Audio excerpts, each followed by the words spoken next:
बिस्मिल्लाहिर्रहमानिर्रहीम।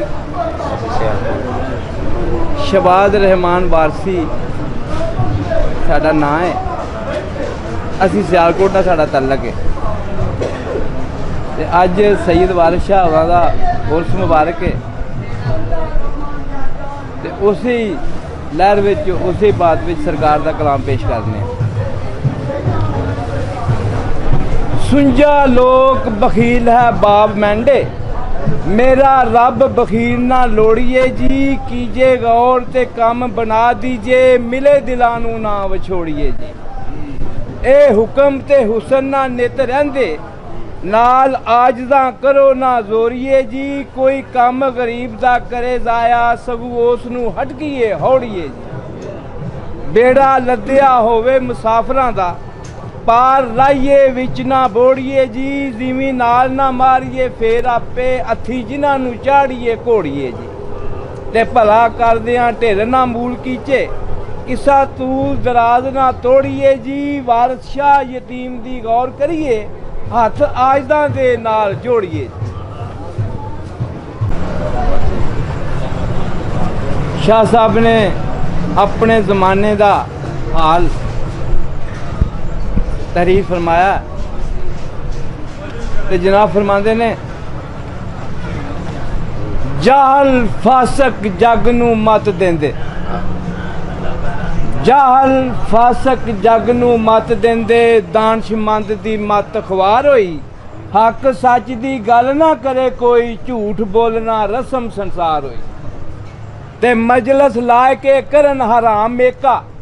हथ जालमा तेज कटार होई, सूबादार ना हकम ना शाह कोई। रैयत मुल्क ते सब उजाड़ होई, ते प्या मुल्क दे विच है बड़ा रौला।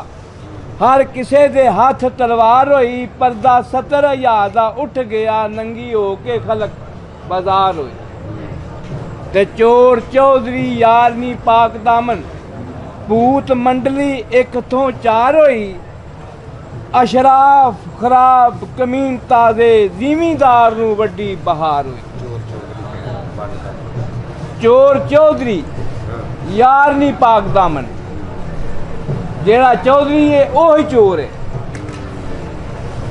जेड़ा चौधरी है, जेड़ा मुहाफिज बनया दा लोकां दी नज़र विच, वो मुहाफिज नहीं, वही कातल है। ते जेड़ी औरत बड़ी पाक दामन है, बड़ी साफ शफाफ है लोकां सामने, उन्हें याद रखा दा। ते भूत मंडली बद फितरत लोकां दा ग्रोह तरक्की पजीर है। ए भूत मंडली है। चोर चौधरी जी जी, चोर चौधरी यारनी पाक दामन। भूत मंडली एक थों चार होई, अशराफ खराब कमीन ताजे। जिमीदार नू वड्डी बहार होई, ते जदों देश ते जट सरदार होए। घरों घरी जां नवीं सरकार होई, तदों शौक होया किसा जोड़ने दा। गल इश्क दी जदों अजहार होई, ते सन 1180 नबी हिजरत लम्मे देश दे विच तैयार होई। 1853 सिमतां दा राजे बिक्रमाजीत दी साल होई। लम्मा देश केड़ा? सैयद वारिस शाह साहब ने एक कलाम 1180 हिजरी च मुकम्मल किया। ते लम्मा देश केड़ा? साहिवाल ते मुल्तान का दरम्यानी इलाका। ए उस इलाके दे विच पिंड मलकांस मौजूद है, जिथे उन्होंने तहरीर किया। सन 1180 नबी हिजरत लम्मे देश दे विच तैयार होई। 1853 सिमतां दा राजे बिक्रमाजीत दी सार होई।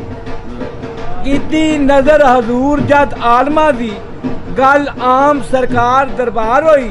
वारिस जिन्हां ने आख्या पाक कलमा, बेड़ी तिन्हां दी आकबत पार होई।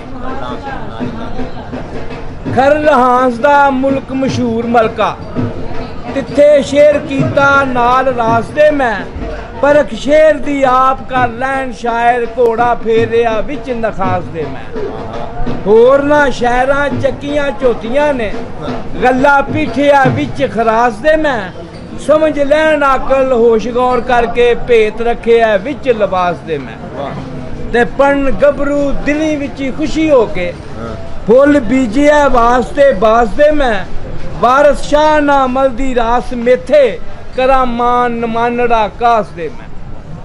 वारस जी दी अपनी गल यानी मकूला शायर तेरे फजल दे बाज ना आस काई अदल होया ते मुख लंगूरदा है तेरे यार हबीब दी मेहर बाजू कुछ हाल ना चकना चूरदा है। अफसोस मैनू अपनी नाकसी दा अफसोस मैनू अपनी नाकसी दा गुनाहगारां नू हशर दे सूरदा है इन्हां मोमना खौफ ईमान दा है अते हाजियां बैत ममूर दा है।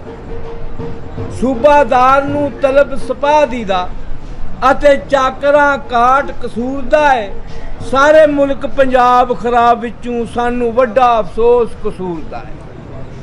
ਸਾਨੂੰ ਸ਼ਰਮ ਹਯਾ ਦਾ ਖੌਫ ਰਹਿੰਦਾ ਸਾਨੂੰ ਸ਼ਰਮ ਹਯਾ ਦਾ ਖੌਫ ਰਹਿੰਦਾ ਜਿਵੇਂ ਮੂਸਾ ਨੂੰ ਖੌਫ ਕੋਹ ਤੂਰਦਾ ਹੈ। ਇਹਨਾਂ ਗਾਜ਼ੀਆਂ ਕਰਮ ਬਹਿਸ਼ਤ ਹੋਵੇ ਅਤੇ ਸ਼ਹੀਦਾਂ ਨੂੰ ਵਾਅਦਾ ਹੂਰਦਾ ਹੈ।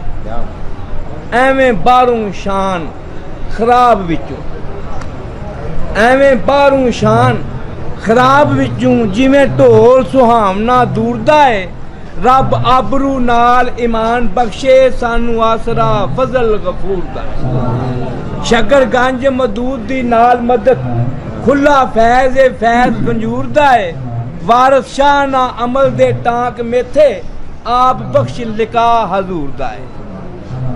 वारस शाह वसनीक जंडियालड़े दा इस मिसरे में सैयद वारस शाह साहब ने अपना आबाई गांव ते जिथे आपने तलीम हासिल की है उस शहर के नाम जिक्र किया है। वारस शाह वसनीक जंडियालड़े दा शागिर्द मखदूम कसूर दा है वारस शाह होवे रोशन नाम तेरा करम होवे जे रब शकूर दा है। वारस शाह दी आज दी मन रब्बा दुख दर्द गवार अंजूरदा है वारस शाह ते जुमलियां मोमना नू हिस्सा बख्शना अपने नूर दा है। ठीक है जनाब मेरे